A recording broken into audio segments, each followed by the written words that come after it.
অনেকের মুখেই শুনি টাকা নাকি মানুষের চরিত্র বদলে দেয়। এটা ভুল কথা।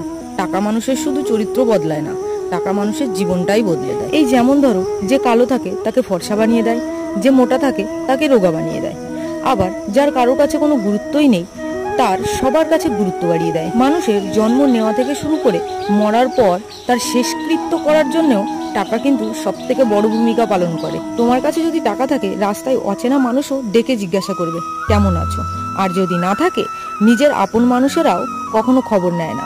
টাকা থাকলে অচেনা মানুষও আত্মীয় হয়ে যায়, আর না থাকলে অনেক কাছের আত্মীয়রাও অচেনা হয়ে যায়। আর তোমরা বলছো টাকা মানুষের শুধু চরিত্র বদলে দেয়? টাকা মানুষের জীবন বদলে দেয়। টাকা থাকলে সব থাকে। কোত্থেকে আনলে, কিভাবে আনলে, কত কষ্ট করলে, কেউ জানতে চাইবে না। সবাই শুধু জানতে চাইবে তোমার কত টাকা আছে। কাউকে নিজের জীবনের ব্যর্থতার গল্প শোনাতে যেও না, কেউ শুনবে না। জীবনে সফলতা আনো, ব্যর্থতার গল্প লোকে ডেকে শুনবে। হ্যাঁ, এটাই বাস্তব।